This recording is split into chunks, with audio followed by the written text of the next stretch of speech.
42. Ah, je suis chaud, là, c'est parti. Là, je vais courir, là, je suis chaud, je suis super chaud. Mais qu'est-ce que tu fais là, Clément? Bah, je pars courir, là, je suis chaud, là. Mais t'as vu ton look, tu ressembles à rien là. Bah, je sais pas si j'ai envie d'y aller, là. Mais laisse tomber, mon pote, c'est la ligne d'arrivée. Là, je fais le mal, moi, je pars, allez. Il est complètement taré, lui. Sur le marathon des sables, chacun s'habille à sa convenance. Une seule règle de base, se sentir au mieux.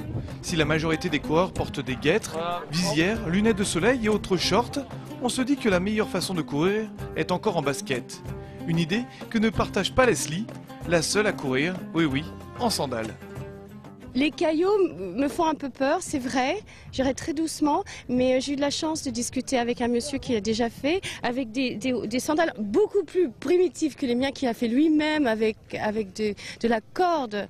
Et lui, il s'en est très bien sorti. Mais attention, n'allez pas croire que notre franco-américaine n'est pas coquette. J'adore les talons. C'est pas du tout mode de vie, c'est juste une façon de courir, c'est tout. S'il y en a bien un qui s'y connaît en matière d'équipement sur le marathon des sables, c'est bien la Senna Hansal. 10 fois vainqueur de l'épreuve, un record, le Marocain est de retour sur sa course préférée.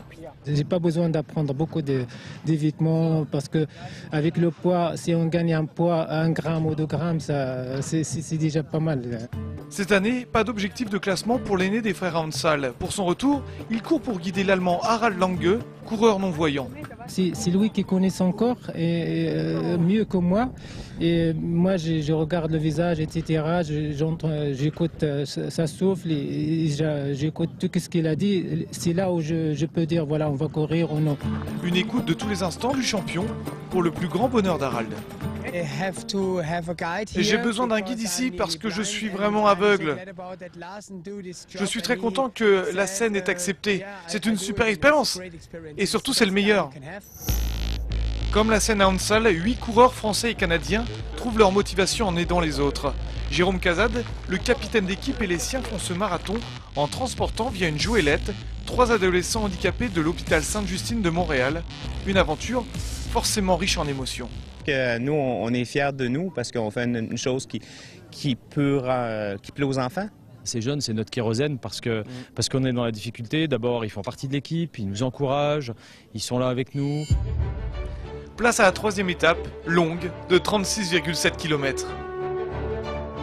Et une nouvelle fois, les Marocains ont dicté leur loi.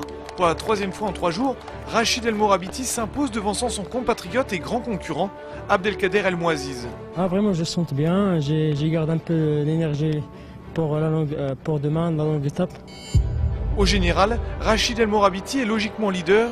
Il compte 5 minutes 41 d'avance sur son compatriote El Mouaziz.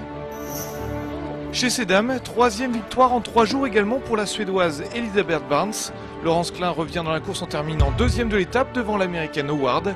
Au général, Barnes devance Howard de 22 minutes. La Française est 3e à une demi-heure.